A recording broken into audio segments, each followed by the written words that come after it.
Estoy orando, hermano, por el librito de las paradojas. Voy a seguir el consejo de mi esposa, de Diana, y es a sacar un librito de las paradojas, de las enseñanzas de las paradojas, que ya está listo, solamente lo estoy haciendo una corrección de estilo para que quede mucho mejor. Vamos a ir a Mateo capítulo 20. Mateo capítulo 20. Recuerden que ese librito de las paradojas es las predicaciones que estuvimos dando sobre las paradojas en la Biblia. Vamos a ir a Mateo capítulo 20, versículo 15. Mateo capítulo 20, versículo 15.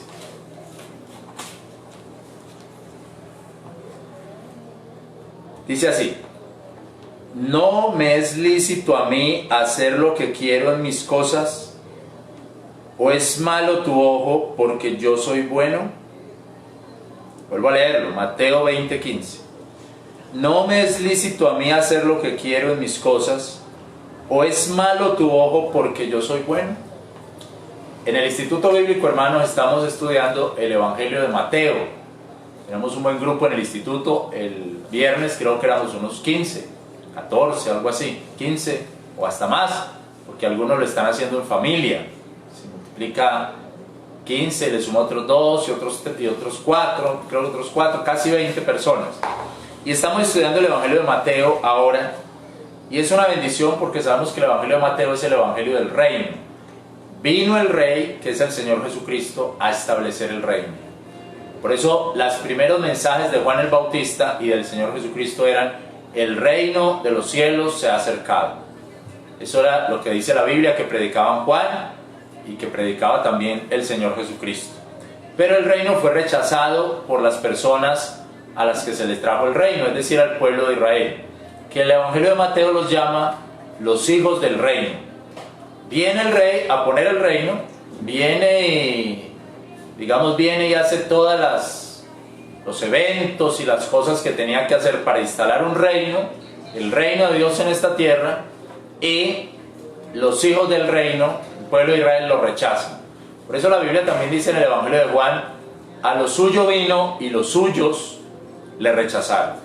Entonces, ese evangelio, digamos el Evangelio de Mateo, es el Evangelio del reino, y Juan el Bautista, el heraldo del rey, vino también a dar ese mensaje. Juan el Bautista, que era el que venía primero, venía ahí adelante a dar el mensaje. Un saludo también al pastor Arnulfo. Qué bendición el pastor Arnulfo, que se encuentra con nosotros en este momento desde Cali. Juan el Bautista, entonces, es el que va ahí adelante a dar ese mensaje. Y cuando Juan el Bautista es apresado, es llevado a la cárcel, entonces desde la cárcel, desde la prisión, él manda a preguntar al Señor Jesucristo. Manda a preguntar y decir: ¿eres tú el que había de venir o esperaremos a otro? La respuesta del Señor entonces no es soy yo, sino que el Señor le manda un mensaje a Juan. Veámoslo en Mateo capítulo 11. Mateo capítulo 11 dice: y aconteció que acabando Jesús de dar mandamientos a los 12 discípulos, se fue de allí a enseñar y a predicar en las ciudades de ellos. Y oyendo Juan en la prisión los hechos de Cristo, envióle 2 de sus discípulos, diciendo: ¿eres tú aquel que había de venir o esperaremos a otro? Y respondiendo Jesús le dijo: id a hacer saber a Juan las cosas que oís y veis. Mira lo que le manda a decir: los ciegos ven, los cojos andan, los leprosos son limpiados, los sordos oyen, los muertos son resucitados, y a los pobres es anunciado el Evangelio. Esas son las señales del reino. Esas son las señales del rey que Juan seguramente conocía, porque se encuentran en el Antiguo Testamento, cuando venía el rey. Miremos ahí en Isaías, vamos a Isaías, capítulo 35.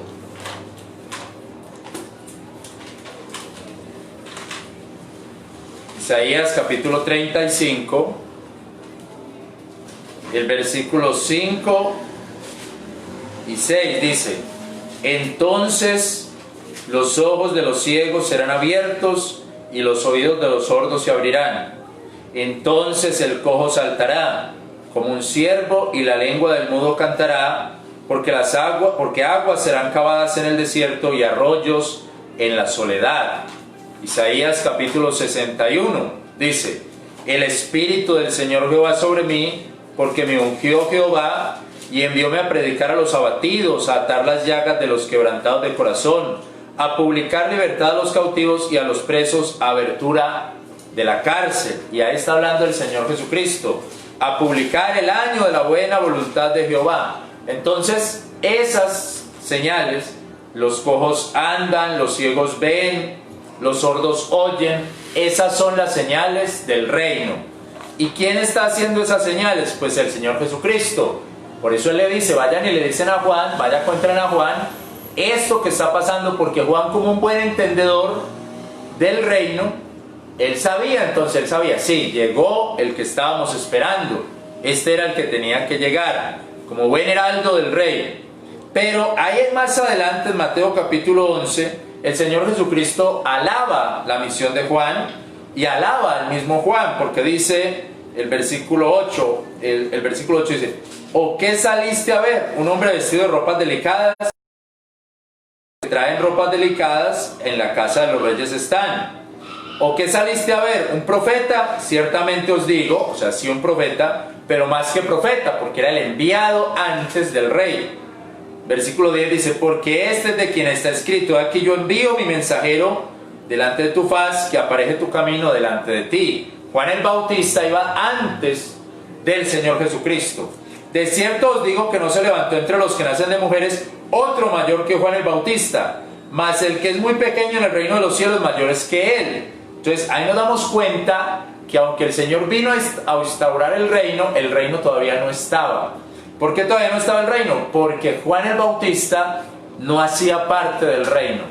Juan el Bautista estaba ahí, estaba en la cárcel, pero no hacía parte del reino de los cielos, porque el Señor dijo: el que es mayor en el reino de los cielos, el que es menor en el reino de los cielos es mayor que Juan el Bautista. O sea, Juan el Bautista todavía en este momento no hacía parte del reino, significa que el reino todavía no estaba en la tierra, todavía no existía. Pero al reino de los cielos se está peleando, se está haciendo fuerza contra ese reino que vino el Señor Jesucristo a poner. Están peleando para que no lo ponga. ¿Quiénes están peleando contra el reino? Los ancianos, los fariseos, los escribas, los príncipes de los sacerdotes. Los publicanos no. Acuérdese del domingo pasado que dijimos, los publicanos no están peleando contra el reino. A lo mejor los publicanos están diciendo: bueno, se va a acabar este reino de Roma y llegó el nuevo rey y con este nos va a ir mejor, vamos todos a apoyar al reino. Los publicanos no están peleando contra el reino, ni las prostitutas. O sea, los que estaban excluidos del reino, o los que están excluidos de ese sistema que tenían los fariseos y de ese sistema que tenían los príncipes, ellos están apoyando al nuevo rey, que es Jesucristo. O sea, los publicanos y las rameras. Pero entonces están peleando, le están haciendo fuerza, como dice el versículo 12: desde los días de Juan el Bautista, o sea, desde el tiempo que Juan el Bautista empezó a predicar. Aunque un hermano en el Instituto Bíblico me dijo que no necesariamente sería desde que él estaba predicando, así lo enseñé yo. Pero como nosotros en el instituto estamos aprendiendo todos y somos una escuela, entonces el hermano me dijo: no necesariamente desde que él estaba predicando, desde que Juan iba a nacer, ya desde el nacimiento de Juan y desde el nacimiento de Cristo, ya estaban peleando contra el reino de los cielos. Ya había un grupo de personas que quería acabar, quería destruir y no quería dejar implantar el reino de los cielos en la tierra. Entonces por eso dice: desde los días de Juan el Bautista hasta ahora, al reino de los cielos se hace fuerza. Y como dice Lucas 16, mire Lucas 16, Lucas 16, dice así: la ley y los profetas fueron hasta Juan. La ley y los profetas fueron hasta Juan. O sea, el último profeta de esos correctos, de esos profetas de la misma línea del Antiguo Testamento. El último profeta fue Juan. Por eso dice, la ley y los profetas fueron hasta Juan. Desde entonces el reino de Dios es anunciado, que eso fue lo que ellos vinieron a anunciar, dice, y todos hacen fuerza contra él. O sea, mucha gente está peleando, haciendo fuerza para que no se instale el reino de Dios. Claro, ¿por qué? Porque es que está lo espiritual y está lo carnal. Lo espiritual en nosotros quiere que Dios esté con nosotros. Lo espiritual en el mundo quiere que Dios esté. Lo carnal, ¿qué hace? Lo carnal rechaza lo de Dios. Rechaza las cosas de Dios. Ahora, si usted tiene una Biblia antigua, Reina Valera antigua, le va a decir, todos hacen fuerza contra él. Si usted tiene una Biblia moderna, va a decir, y todos se esfuerzan por entrar en él. Mire que son dos cosas distintas.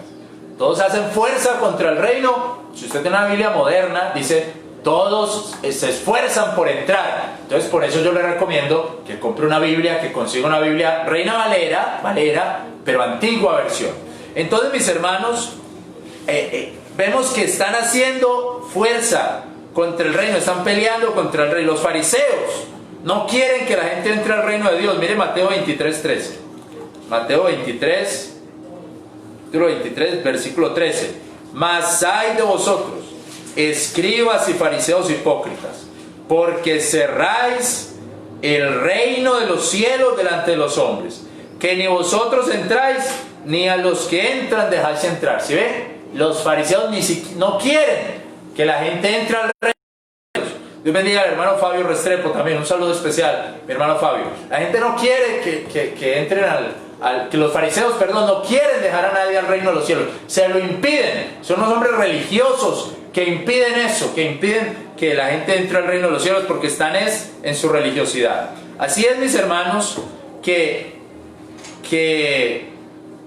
los seguidores de Cristo, cuando Él va a entrar en Jerusalén, los seguidores del Señor Jesucristo, cuando Él va a entrar en Jerusalén, ellos creen que ya se va a instalar el reino. Ellos piensan, ya, el reino va a ser instalado. Dios te bendiga, Pastor César, un abrazo especial. El reino ya va a ser instalado. Entonces, como ellos piensan, ya va a ser instalado, pero el Señor Jesucristo sabía, o entendía, que ya iba a Jerusalén no a instalar el reino, sino a ser crucificado, porque fue rechazado ese reino. Entonces, ellos pensaban que ya iba a ser instalado. Vamos a Lucas 19. Lucas 19, versículo 11. Lucas 19, versículo 11. Y oyendo estas cosas, prosiguiendo él, dijo una parábola. Por cuanto estaba cerca de Jerusalén, y porque pensaban, ¿quiénes pensaban? Los seguidores de él, del Señor Jesucristo, que inmediatamente había de ser manifestado el reino de Dios. Bien, ahora va para Jerusalén. Ahora sí, nos tocó. Se subió a la presidencia. Ahora sí, tantos años esperando que esto pasara, ya llegó el que tenía que ser el presidente de Israel, como piensan los fanáticos de los políticos aquí en esta tierra. A mí me critican porque hablo hay veces contra los políticos, y yo sé que hay políticos buena gente, pero como piensan sus fanáticos, ay, ahora sí llegó el que era el que nos va a salvar. Así estaban, pero sabemos que él no instaló el reino político ahí mismo. Lo podía haber hecho, ya tenía todo para instalar un reino político. No lo hizo porque faltaba otra cosa, y faltará su muerte. Faltaba eso que era muy importante, era su muerte para darle redención al mundo entero. Entonces dice, pensaban eso. Entonces mire lo que él les dice. Dijo pues, versículo 12, un hombre noble se partió a una tierra lejos a tomar para sí un reino y volver. Y eso está hablando de él. Él está hablando, se fue a una tierra lejos para tomar un reino y volver. Y llamando 10 siervos suyos, les dio 10 minas y les dijo, negociad entre tanto que vengo. O sea, ¿qué es lo que está hablando ahí? Está hablando que el reino no se va a instalar ya. Él les va a dejar unos dones, les va a dejar unas cosas, unos trabajos, hay unas minas. Dice, negocien con eso entre tanto que vuelvo. ¿Qué está diciendo? El reino se frenó, él se va a ir, les dice que hagan una negociación con lo que les deja, entre tanto que vengo. Eso tiene que ver con nuestros dones, con lo que nosotros le vamos a entregar al Señor Jesucristo. El Señor nos dejó un alma para ganar, ganemos otras 2, ganemos otras 3, ganemos otras 4. Nos entregó una iglesia, bueno, apoyemos otra más, otras 2, otras 3, otros ministerios. Esos ministerios se los tendremos que devolver a nuestro Señor, multiplicados entre tanto que Él viene. Entonces nosotros sabemos, hermanos, que en este capítulo Él está diciendo, hay un frenón en el reino. En el capítulo 19 de Mateo vemos la misma lógica. Vamos al capítulo 19. Dios te bendiga, hermano Álvaro Contreras. Dios bendiga ya en el downtown, cerca del downtown en Miami. Capítulo 19 capítulo 19 de Mateo. En el capítulo 19 de Mateo, en el versículo 17 dice, el 16, un joven rico fue donde el Señor, joven rico, y dice, he aquí uno llegándose dijo, maestro, bueno, ¿qué bien haré para tener la vida eterna? Y él le dijo, ¿por qué me dices bueno? Ninguno es bueno sino uno, es a saber, Dios. Mas si quieres entrar en la vida, guarda los mandamientos. Dícele, ¿cuáles? Y Jesús le dijo, no matarás, no adulterarás, no hurtarás, no dirás falso testimonio. Honra a tu padre y tu madre, amarás al prójimo como a ti mismo. O sea, mejor dicho, le dio los mandamientos. Dícele el mancebo, porque era un muchacho joven. Todo esto guardé desde mi mocedad, mas ¿qué más me falta? O sea, que posible este muchacho dice, hombre, yo he sido muy buen muchacho desde años. Ahora que tengo 16, mejor todavía. Dime qué más me falta. Entonces dice Jesús, si quieres ser perfecto, anda, vende lo que tienes, dalo a los pobres y tendrás tesoro en el cielo y ven y sígueme. Oiga, esto era muy duro. Vaya, venda eso, lo que tiene, usted joven, y venga y me sigue. Y oyendo el mancebo esta palabra se fue triste porque tenía muchas posesiones, le habían dado mucho. Hay un peligro de darle a los niños, de darle a los muchachos todo lo que piden. Se vuelven aferrados a todo lo material. Un peligro, padres de familia, cuidado, todo lo que piden los muchachos, aferrados a lo material. Llega un momento en que Dios les dice, deje todo eso material y me sigue, y no son capaces. Entonces, mi hermano, entonces dice, el muchacho en lugar de seguir a Cristo, se fue, porque estaba muy aferrado, se fue triste a las cosas materiales. Entonces Jesús dice a sus discípulos, de cierto os digo que el rico difícilmente entrará en el reino de los cielos. Y además os digo que es más fácil pasar un camello por el ojo de una aguja que el rico entra en el reino de Dios. Está hablando del reino. El reino que va a ser instalado, ¿cierto? Entonces el Señor dice que es muy complicado, que es muy difícil. Mire que Él no le dijo eso a Zaqueo ni a Mateo, que eran ricos. Él no les dijo que vendieran todo. El Señor sabía la necesidad de cada uno. Él a Zaqueo no le dijo, venda todo lo que tiene, todo lo que ha ganado y déselo a los pobres. No. Y Zaqueo, antes de que le dijera, le dijo, al que le debo le pago y a los pobres les doy. De una. Zaqueo fue de una, le dijo así. Y a Mateo tampoco le dijo que vendiera todo eso. Pero él sabía la necesidad de este muchacho. Los apegos que él tenía, que era apegado a sus posesiones materiales. Entonces el Señor dice que es muy rico, que es muy difícil, que un rico entre en el reino de los cielos. Y es de entender, hermanos, también esto, porque en el reino de los cielos no estaremos con los mismos términos de riqueza y pobreza que tenemos en este mundo. En este mundo tenemos una idea de riqueza y pobreza diferente a la idea de riqueza y pobreza que será en el reino de los cielos. Es más, en este momento la Biblia de alguna manera nos advierte y nos dice que la riqueza de este mundo puede generar un problema, puede generar un problema espiritual.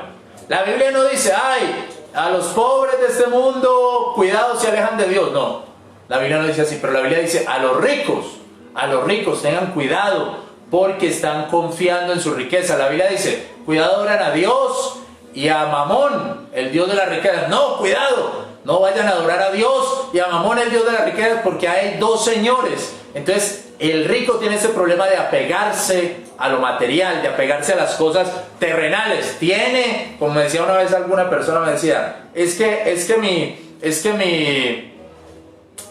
mi esposo a veces tiene ínfulas de millonario, y con las ínfulas de millonario, ¿qué pasa? ¿Qué nos puede pasar? Empezamos a deber un montón de plata y no sabemos cómo salir de todas esas deudas. Teniendo ínfulas de millonarios, y ahí ven, no somos millonarios, pues no, es complicado eso, es difícil. Entonces, mis hermanos, la Biblia nos enseña, o la Biblia nos muestra que no es lo mismo la pobreza y la riqueza en este mundo y en el reino de los cielos, diferente. Es más, la Biblia habla de los pobres de Jehová. Isaías 49. Gloria a Dios, amén. Gloria a Dios, hermano. Saludo también al pastor César Lamboglia, Dios te bendiga, un abrazo, pastor, un abrazo fraternal, hermano. Tenemos que ir allá a Cartagena, Dios mediante. En estos días, esta semana también, un pastor me escribió y me dijo: pastor, te estoy escuchando los mensajes. Entonces, hermanos, me siento una persona muy bendecida por Dios de tener esos hombres de Dios, esos siervos de Dios que están escuchando estos mensajes. Para mí es una gran bendición.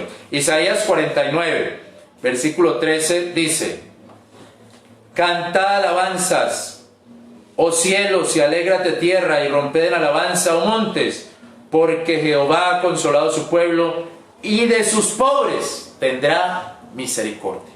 De sus pobres tendrá misericordia. ¿Quiénes son los pobres de Jehová? Bueno, hay un tema larguísimo. ¿Quiénes son los pobres de Jehová? Posiblemente aquellos que no tienen bienes de este mundo, pero tienen a Dios. Tienen a Dios. No están tan preocupados por los bienes de este mundo, pero tienen a Dios. Y esos son ricos porque tienen a Dios. Esos son ricos porque tienen a Dios. El joven rico se fue triste porque le tocaba dejar las riquezas y seguir, pues, imagínate. El Señor le dijo: deje las riquezas y me sigue. Se fue triste: véndale eso y lo da a los pobres y usted me sigue. Y se fue triste. Entonces Pedro era tan ¿cómo se dice? Yo creo que Pedro no perdía la oportunidad. Hay gente que pierde muchas oportunidades. Le dice: vea, ayúdame con esto y yo le ayudo con tal cosa. Y no, me da pena, soy muy penoso. Es que yo soy muy penoso y no soy capaz, porque tengo mucha pena. Vea, lléveme este costalito allí a 3 cuadras. No, a mí me da pena que me hagan con un costal en la calle. Entonces hay gente tan penosa que pierde la oportunidad. Pedro no perdía ni media. Pedro, eso de una, vea, aquí voy a entrar. Entonces llega Pedro y dice el versículo 26, 27. Entonces respondiendo Pedro dijo: he aquí nosotros hemos dejado todo y te hemos seguido. ¿Qué vamos a tener? ¿Qué nos va a dar? Así, Pedro no perdía ni media. Yo creo que para pedir trabajo era de los mejores. Yo le digo a mis hijos: no les dé pena pedir trabajo. Yo vivo pidiendo trabajo. Al que me saluda, al que yo sé que tiene un pues, bueno, ¿y qué hay para hacer? ¿Qué tengo? Yo vivo pidiendo trabajo porque pedir trabajo no me da pena para nada. Me da pena es que me diera por ahí borracho en la calle. Eso me daría pena, pero pedir trabajo, vamos para eso. Pero Pedro llega y le dice: bueno, nosotros ya lo dejamos, entonces, ¿qué nos va a dar? Oiga, ese Pedro tremendo. Entonces Jesús le dijo: de cierto os digo, que vosotros que me habéis seguido, cuando en la regeneración, o sea que ya, cuando dice la regeneración, es que ya el reino ya no va a ser aquí. O sea, sí va a ser aquí, pero se paró, se frenó. En la regeneración, en otro momento, ya no va a ser en ese momento. En la regeneración se asentará el Hijo del Hombre en el trono de su gloria. Vosotros también os sentaréis sobre tronos para juzgar las 12 tribus de Israel. Y cualquiera que dejare casas, hermanos, hermanas, padre, madre, mujer, hijos, tierras por mi nombre, recibirá 100 veces tanto y la vida eterna tendrá por herencia. Mas muchos que son primeros serán postreros y los postreros primeros. O sea que, ahí podríamos decir, mas muchos que ahora son ricos serán pobres, muchos que son primeros serán postreros, y muchos de los que hoy son pobres, como Pedro, que dice la Biblia que era un varón sin letras, un idiota, que dice la Biblia que eran pobres, son pescadores, dice, muchos serán postreros, pobres, serán ricos, porque el concepto de pobreza y riqueza que tenemos nosotros es diferente a lo del reino de los cielos, del reino de Dios, es distinto. Hoy tenemos un concepto diferente. Hoy pensamos que la riqueza está en una camioneta, bueno, todo lo que uno piensa es diferente. Entonces por eso él dice, esta palabra que dice, muchos primeros eran postreros, podría decir, muchos que son ricos en este mundo, en este reino, en el reino de Dios de los cielos no son ricos. Y muchos que ahora son pobres, como ustedes que dejaron todo, serán ricos. Entonces, hermanos, les habla la parábola del padre de familia. Y voy llegando pues a mi punto. Les habla la parábola del padre de familia. El capítulo 20 dice, porque el reino de los cielos, y está en el reino de los cielos, ese es el tema en el que está, es semejante a un hombre, padre de familias, que salió por la mañana a coger peones para su viña. O sea que vea que este era un rico. Hablando de rico, ¿cierto? Tenía una viña, tenía propiedades, era el dueño de una viña. 2. Y concertado con los peones por un denario, los envió a su viña. Hizo un acuerdo por la mañana con los peones, hizo un acuerdo, los envió a la viña. 2 y 3. Y saliendo cerca de la hora de las 3, o sea, la hora tercera, o sea, las 9 de la mañana, vio otros que estaban en la plaza ociosos. O sea, el primero salió, con los primeros parece que salió a las 6 de la mañana. Los vio y les dijo, bueno, ¿quieren trabajar? ¿Cuánto nos va a cobrar? ¿Cuánto nos va a pagar? Un denario. Vamos, un denario el trabajo de un día. Eso alguien. Hoy día serían que trabajo de un día, no sé, 20.000 pesos, yo no sé. El trabajo de un día. ¿Cuánto está pagando el día? 20.000, 30, bueno. Trabajo un día. Eso depende, me imagino que depende del patrón. 25.000. Por un día entonces dice, trabajo un día, les doy un denario. A los de las 9 de la mañana los dijo, bueno, vayan y trabajen allá, dejen de estar ociosos. Versículo 4, y les dijo, y también vosotros a mi viña, y os daré lo que fuere justo. Mire que no les dice, les voy a dar un denario, les dice, lo que sea justo, eso les voy a dar. Es como que les hubiera dicho, pero no se merecen el denario, como que le hubiera dicho, porque ya son 3 horas menos de trabajo. Después dice el versículo 3, bueno, y ellos fueron 3, y salió otra vez cerca de las 6, de la hora sexta,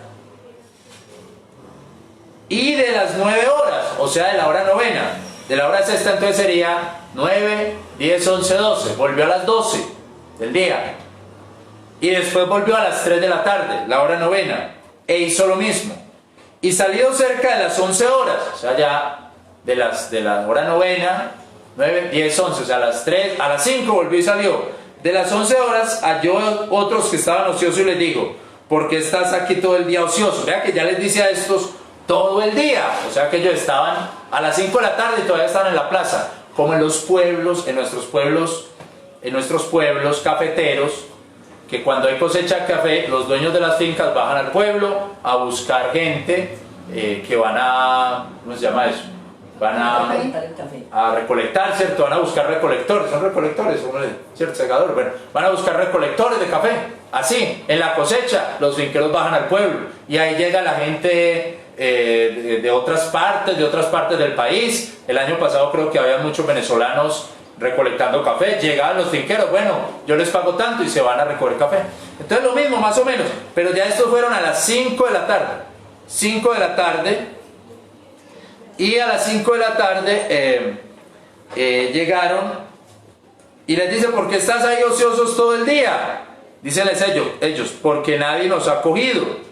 Díceles, id también vosotros a la viña y recibiréis lo que fuere justo. Otra vez, pero si es una horita de trabajo de 5 a 6, ¿qué será lo justo? Parta ese denario. Cuando fue la tarde del día, el señor de la viña dijo a su administrador, el dueño de la finca, dijo al administrador, llame a los peones y págueles el jornal, pero empiece con los postreros y terminen los primeros. Y a los postreros, a los últimos, les va a pagar de primero. Y a los que llegaron de primero les va a pagar de último. Y viniendo los que habían venido cerca de las 11 horas, o sea, a las 5 de la tarde, recibieron cada uno un denario. Un denario. Por una hora les pagó el día completo.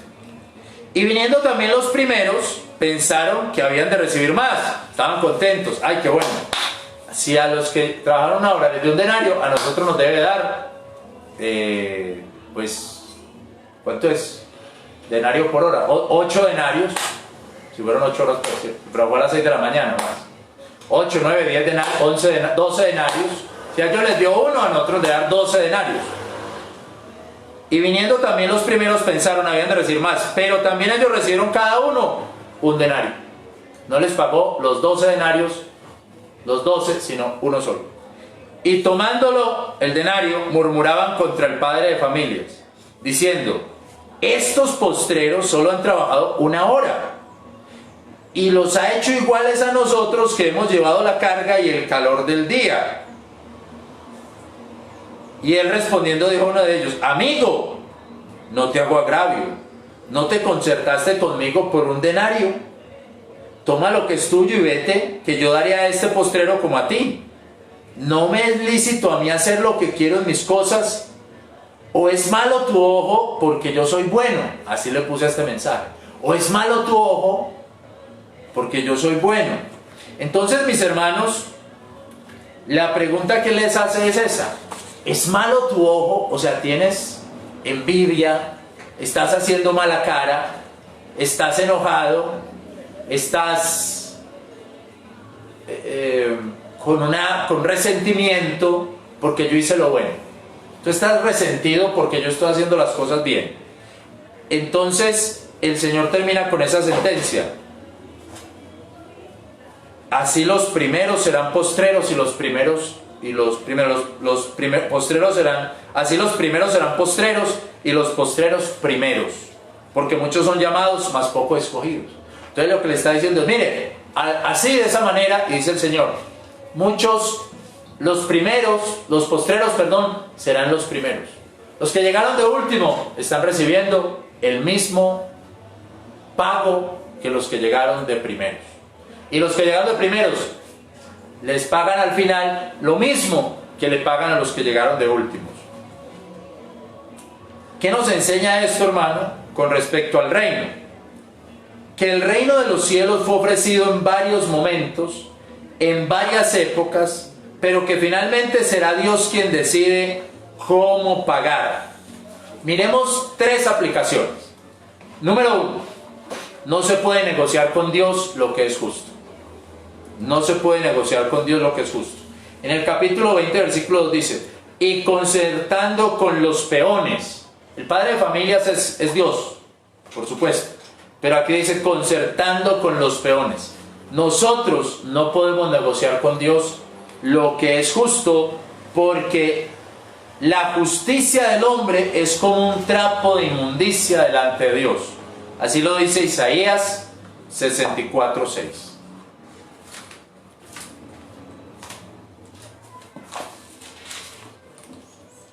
Que todos nosotros éramos como suciedad y todas nuestras justicias como trapo de inmundicia.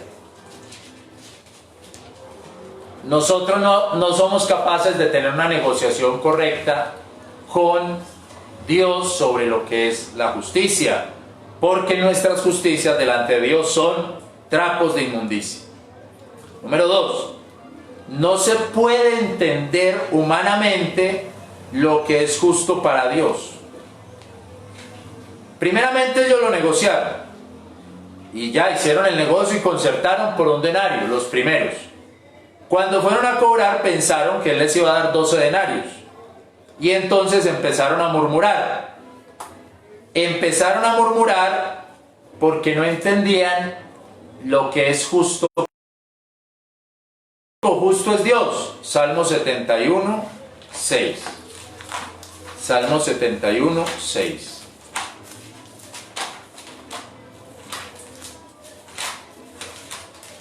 Salmo 71:6.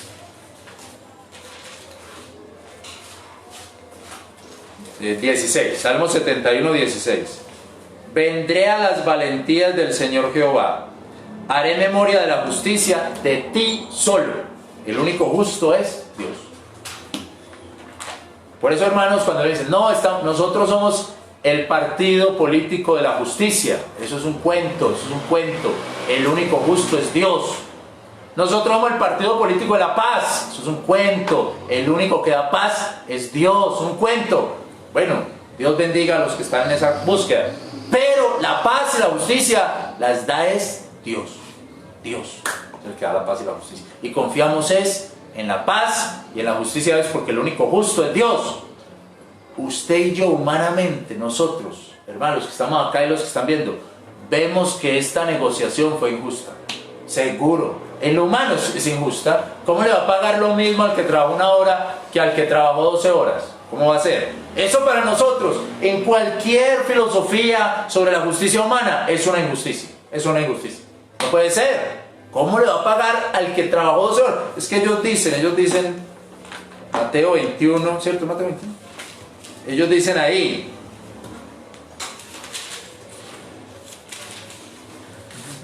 ay, me perdí.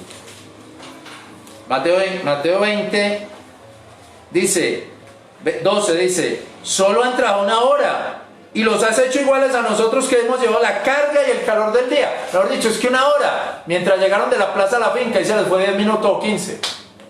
Y después 45 minutos, una hora y les va a pagar lo mismo. Eso es injusto, humanamente. Yo no creo que haya filosofía humana que diga que eso es justo.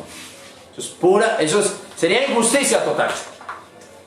Entonces, los que están buscando la justicia en este mundo y los que están buscando la paz, porque también está al otro lado, ellos no saben ni lo que están diciendo porque no la están buscando desde el Señor Jesucristo, que ahí, desde Dios, ahí es donde está la justicia y la paz. Entonces, mis hermanos, ellos pensaban como aquellos que pensaban y que le preguntaban a Dios qué era lo que tenían que hacer y qué era lo que tenían que trabajar para tener la vida eterna. Juan capítulo 6. Juan capítulo 6. Vaya a Juan capítulo 6. Juan capítulo 6. Versículo 26 dice: respondiéndole Jesús les dijo, de cierto os digo que me buscáis no porque habéis visto los milagros, mas porque comiste del pan y os hartasteis. Trabajad no por la comida que perece, mas por la comida que a vida eterna permanece, la cual el Hijo del Hombre os dará, porque a este selló el Padre, es a saber Dios. 28. Entonces le dijeron, ¿qué haremos para que obremos la obra de Dios? Vean que esa es una buena pregunta. ¿Qué haremos para hacer las obras de Dios? Respondió Jesús y les dijo, esta es la obra de Dios, que creáis en el que le envió. Mire que es una manera que uno puede decir, díganos Señor, ¿qué hacemos para agradarle a usted? La obra de Dios es que crea. Dígame, ¿qué tenemos que hacer? ¿Cuántos ayunos tenemos que hacer? ¿Cuántas vigilias tenemos que hacer? ¿Cuántos rosarios tenemos que hacer? ¿Cuántos Padre Nuestros? ¿Cuántas peregrinaciones? ¿Cuántos 1000 Jesuses? ¿Cuántas cosas veces tenemos que hacer? Díganos cuánto tenemos que hacer para agradarle. Esta es la obra que tienen que hacer, que crean. No es algo físico, es algo espiritual. Entonces esta otra gente, estos también están hablando de la justicia. ¿Cómo así que nosotros trabajamos todo el día y usted nos pagó un solo denario como a los que trabajaron una hora? No alcanzamos humanamente a comprender, hermanos, les pido perdón si he dicho algo que los haya ofendido, no alcanzamos a comprender la justicia de Dios, no nos da. Mentalmente, humanamente no nos da. Ayer, por ejemplo, hablaba con alguien y me decía, y yo le decía, mira, ¿cómo le parece que hay un hombre que de los 80 años de la vida que vivió, o 90 años de la vida que vivió, los últimos 5 años se volvió un predicador? De los 75 a los 80 estuvo predicando. Y los 70 años restantes, o 75 años restantes, era un hombre que estaba en las drogas, en la sexualidad desproporcionada, en la lujuria, lo metían a la cárcel, está en una cosa, por allá dice que recibió a Cristo, volvió, y los últimos 5 años predicó y dijo, bueno, esto es lo mejor lo que tenía que hacer. Y me decía esa persona, pero es que eso es como injusto, hombre, es como injusto.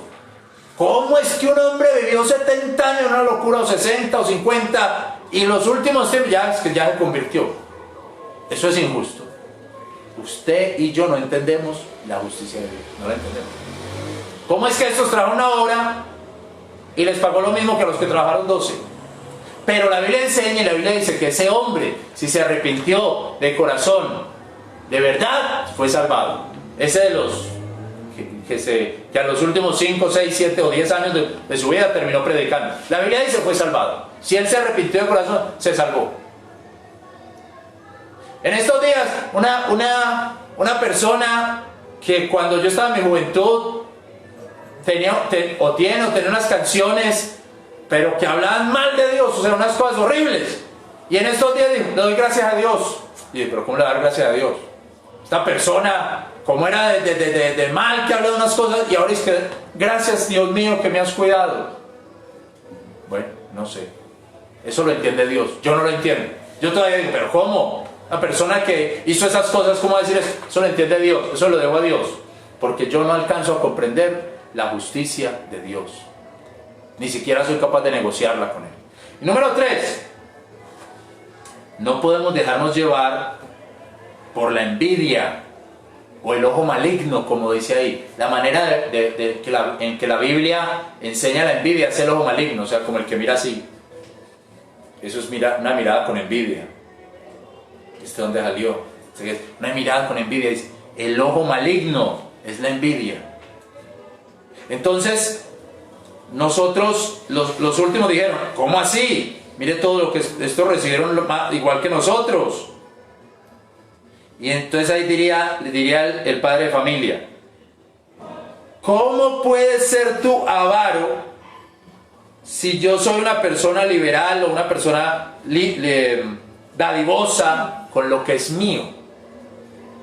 Usted no, yo con lo mío, yo veré cómo pago. Y usted está siendo avaro con lo que no es suyo, sino con lo que es mío, con lo que es mío. Por eso la Biblia dice en Proverbios 11:24, Proverbios 11, dice, hay unos que reparten y les es añadido más. Eso es como ilógico. Hay unos que reparten y les es añadido más. Y hay otros que son escasos, más de lo que es justo, y les viene pobreza. Hay unos que son, vea, amarrados y les llega pobreza. Y hay unos que dan y les llega más. El alma liberal será engordada, y el que hartare, él también será harto. O sea, el que da, le dan. Pero ¿cómo así? Eso está dentro de los términos de Dios. El que detiene el grano, el pueblo le maldecirá. Más bendición será sobre la cabeza del que vende. Entonces, mis hermanos, eso es una cosa de Dios. Nosotros no podemos poner a pensar, no, aquí, no, yo no le doy nada, yo no hago nada, no. La Biblia no dice dar sin mirar a quién. La Biblia dice que hay que saber a quién dar. A la familia primero, a la familia de la fe. La Biblia nos muestra unos términos para dar. Pero no que no demos, no que seamos amarrados con la mano así empuñada, como el hombre que se estaba muriendo. Yo no sé si han leído esa ilustración, que había un hombre que estaba muriendo así, con la mano empuñada, y el pastor le decía, deme su mano, yo oro por usted. Y él no soltaba la mano, no soltaba el puño, y el pastor, venga, deme la mano, yo oro por usted, y usted ya está muriendo para que tenga un buen morir. Y el hombre no soltaba el puño, y el pastor no, y entonces el pastor le tuvo que poner la mano así, y ya se murió, y cuando se murió, abrió la mano, y ahí tenía la llave de la caja fuerte. Imagínense. Una cosa, una avaricia tremenda. El pastor, ay, ¿qué es lo que? Ah, esa es la llave de la caja fuerte, no la quiso entregar. Hermano, gente tan avara con lo que es mío. Y hay otros que son avaros con lo que no es de ellos. Como dice acá, con lo que no es de ellos. ¿Cómo usted va a ser envidioso si yo soy bueno? ¿Usted por qué va a tener envidia de lo que yo hago? Hermanos, podemos identificar a este padre de familia entonces como un hombre rico. Un hombre que tenía una viña para vendimiar, necesitaba gente para escoger la cosecha, tenía mucha vendimia, porque imagina toda la gente que llama.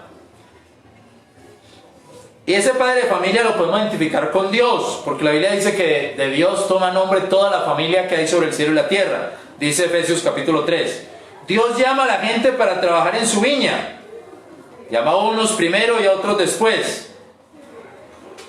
Pienso yo, hermanos, están aquí los que están viendo, pienso yo que nosotros somos como los del tercer llamado. O sea, me perdió aquí, nosotros somos como los del tercer llamado. Voy a decir por qué, esto es una idea que tengo. O sea, nosotros seríamos como el llamado de las 12 del día. O sea, el Señor muere, el Señor Jesús muere a las 12. A las 12 del día, ¿cierto? Sí, el Señor muere a las 12. De 12 a 3 hay tinieblas, o bueno, a las 12 es crucificado, perdón. De 12 a 3 hay tinieblas sobre la tierra. Pero a las 12 es crucificado. Se me olvidó traer la Biblia Thompson, que es donde tengo eso. 12 dice crucificado. Entonces, hermano, que es la hora sexta. Entonces, hay un llamado a las 6 de la mañana. Hay otro llamado a la hora tercera, que son las 9 de la mañana. Hay un tercer llamado al mediodía. Hay un cuarto llamado a la hora tercera, o sea, hay un cuarto llamado, perdón, a la novena. Y hay un quinto llamado, que es como a las 5 de la tarde. Si nosotros hacemos un balance dispensacional, pues yo lo traté de hacer. Ese último llamado sería en el milenio.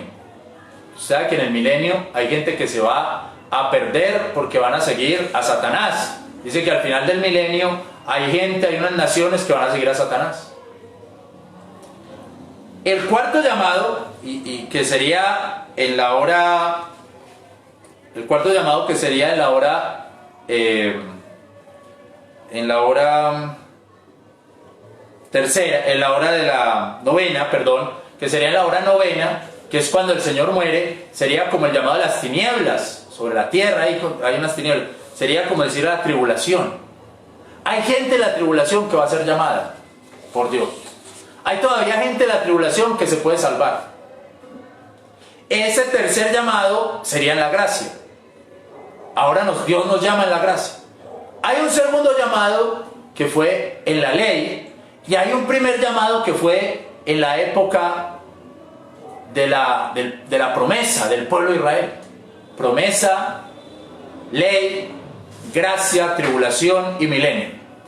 Nosotros hoy día, nosotros podemos pensar, pero ¿cómo así que toda esta gente que se le ha predicado la palabra, se les ha predicado el mensaje, llega el arrebatamiento, se quedan en esta tierra? Mi papá, mi mamá, mi tío, mi primo, que les predicamos, que fueron a la iglesia y no creyeron, llega el arrebatamiento, se quedan en la tierra y todavía es que tienen oportunidad de salvarse. Todavía es que todavía se pueden salvar. Ese hijo mío que no quiso escuchar, ese hijo mío que no hacía nada, que no quería la palabra de Dios, y todavía que si llega el arrebatamiento y se va a la iglesia y el hijo mío se queda, y todavía dice que tiene oportunidad. No, y todavía le dice que 7 años para que se arrepienta. No, ¿cuál oportunidad si no se ha arrepentido? Pues usted no puede, hermano, negociar con Dios. Dios sabrá cómo hace su justicia. ¿Cómo están mirando los de la ley? ¿Cómo así que esta gente que no guardaron la ley y ahora dicen que es por gracia, y ahora dicen que se puede comer cerdo, y ahora dicen que pueden hacer culto los domingos, y cómo así que esa gente es que se va a salvar, y nosotros toda la vida que hemos guardado la ley? Es injusto. ¿Y qué dirán los de la promesa? Nosotros que fuimos el pueblo escogido de Dios, Abraham, Isaac y Jacob, que siguieron, que caminaron todo el tiempo luchando, llevando esta lucha del pueblo escogido de Dios, y ahora van a decir los de la gracia que ellos son los que se salvan. Nosotros no podemos discutir la justicia de Dios. Ahí está hablando del reino, y ahí está diciendo, unos fueron llamados primero, otros fueron llamados después. Ahora hay unos llamados en la gracia, pero van a haber otros llamados en la tribulación. Y aún en el milenio hay unos que se van a ir con Satanás, pero hay otros que se quedan ahí. Mire Dios todas las oportunidades que da. Y el que es llamado a la tribulación, que llegó allá a las 5 de la tarde, va a recibir el mismo premio. Entonces, mis hermanos, yo lo que digo es, nosotros ahora en la gracia no nos podemos poner a pensar si Dios es justo o injusto. Dios ha sido justo e injusto todo a través de Jesucristo. Y en su justicia nos ha salvado, y nosotros no podemos poner a pensarnos, ni si usted que está viendo esto y no es salvo, bueno, en la tribulación me salvo. No, usted no puede ponerse a pensar eso, porque la justicia de Dios en Jesucristo. Usted no sabe, bueno, cuando me faltan 5 años me arrepiento. No, usted no sabe si se muere hoy. Y el que sabe la justicia es Dios. Y si Dios le dio a ese hombre que estuvo en droga y que estuvo en todo, le dio 5 o 10 años para arrepentirse, Dios es justo y Dios sabrá, porque nuestro ojo no puede ser maligno, porque Dios sea bueno con el mundo. Como dice ahí, ¿cómo vas a ser tu ojo maligno si yo soy bueno con los demás? Nuestro deber, mis hermanos, considero que nuestro deber es trabajar en la viña del Señor y no estarnos preguntando por este o por aquel. Nuestro deber es trabajar el poco tiempo que tengamos en esta vida en la obra de Dios, y Dios nos dará nuestro denario, que eso es lo que nos basta. Y mi amigo, si usted no ha sido salvado, si usted no ha entendido eso, entonces yo le digo, debe de ser salvado. Debe de creer en el Señor Jesucristo. No importa el pecado. Usted puede decir, Dios no me va a perdonar porque yo tengo tantos pecados y he cometido tantas maldades que no, sería injusto que Dios me perdonara. Yo lo que me merezco es todo el infierno y quedarme ahí ya, ¿para qué me va a perdonar? Dios lo puede perdonar. Porque Dios perdona al que hizo un pecadito pequeño como el que hizo todos los pecados más grandes. Dios lo puede perdonar. No piense usted ni haga evaluaciones usted sobre la justicia de Dios o la injusticia de Dios. No las haga. Y hermano, usted no haga evaluaciones sobre qué está haciendo Dios con aquel y qué está haciendo con el otro. Si Dios es justo o injusto, Dios sabe cómo hacer eso. Vamos a orar y le damos gracias a Dios. Padre nuestro que estás en los cielos.